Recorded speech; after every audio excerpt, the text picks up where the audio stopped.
So we talked about inflation being probably or possibly reignited if rates fell low enough, long enough.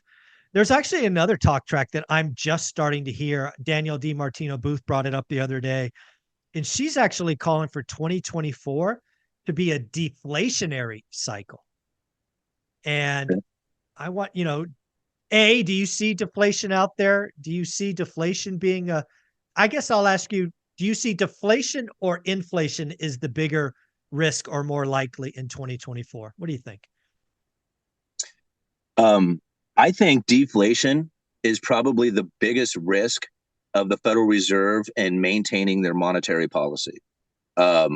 So Tell I me more. think, I mean, like for us as an individual person, if we understand and know what's happening, deflation is a very awesome thing because then all of a sudden we can have more of this purchasing power to buy all this stuff. However, we have to also understand that during a deflationary scenario, that is the economy slowing down. So the idea of being able to start businesses or earn a lot of money or this other stuff, that starts to disappear as well, right? So if you're positioned well ahead of time, well, then everything's on sale, right? I mean, that's the way to kind of look at it when you go Yeah. into a deflationary scenario. So it's really about how you position yourself when that comes. When the Federal Reserve is at the lower bound of zero, and they have very little monetary policy left, meaning like trying to stimulate the economy becomes so ineffective that deflation takes hold and they can't stop it, right? They can't stimulate the economy anymore, right? They try with stimulus checks, they drop interest rates. They could even start going into negative interest rates and then find that they cannot get the economy to pick up and start inflating, right? It's always going into this constant deflationary scenario. And it's really hard to understand that when you think, man, all this money printing, why would there be like deflation with massive amounts of money printing going on there? You just see all these dollars swimming everywhere and you're like, how could this not possibly create an inflationary scenario? But you also have to understand that there is like we are not in a hard currency environment. Like if there was gold flying everywhere, then we can understand the inflationary scenario. But what we have flying everywhere is debt.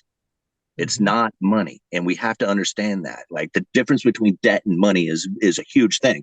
If gold was flying everywhere, yes, inflationary scenario, but we have debt flying everywhere. That's creating a deflationary scenario, especially when you start getting into lower interest rates. If we had high interest rates, it would be a different story. Low interest rates makes it a deflationary scenario as the return on capital investment becomes negative. This took me a long time to understand. Like I listened to Dr. Lacey Hunt for months before I was able to finally wrap my head around this. And once I did, it was like, man, this is simple. Like, I don't know why I made it so complicated in my mind. Like I thought it needed to be complicated or something. But if you just think about like getting a return on capital, right? You know, you got $1 million, like you inherited $1 million in the early 80s, right? Your uncle died, left you $1 million. You took that $1 million and you lent it to the United States, right? You bought 10-year treasuries. You would get a return of like $150,000 a year. I mean, that's a decent little return for, lending the government the buying the safest, most liquid asset in the world, the U.S. treasuries, right? And all of a sudden now you're getting $150,000 a year in the early 80s for your $1 million investment with them. Man, that's a lot of money to spend into the economy, right? You're buying houses, cars, going on vacation. You're doing all this stuff with this money or even reinvesting it back into markets or whatever. Point being is that those high interest rates back in the early 80s had the return on capital investment going back into the economy again. Right. Well, now we hit the lower interest rates. We got a 10-year treasury that, well, right now it's at what, 4.3 or whatever, 3.9. Yeah. Mm-hmm. So, a couple of years ago, it was at like 2, right? 1, yeah. And so below 1 for a little bit. Yeah, it was below 1. It actually went negative there for a moment. But you think about it, even if you were to get $1 million, like say then, you invest it with the U.S. government, you buy these U.S. treasuries, the 10-year bond, and now you're getting a return of like $15,000-$20,000 a year, or even today it's like $39,000 a year.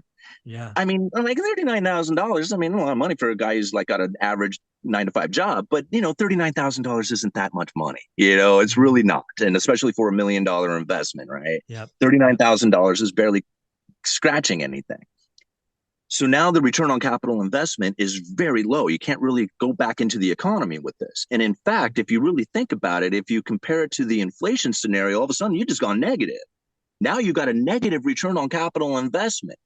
Exactly. That's the deflationary scenario right there, right? That's the deflation that a lot of people can't see when it comes to what is going to be taking place within the broader macro economy. Is Yeah. this negative return on capital investment causing a deflationary scenario? This is one of the reasons why the Fed had desperately needed to get interest rates higher, is so they Yeah. can reverse this little capital investment problem that they had. Yeah.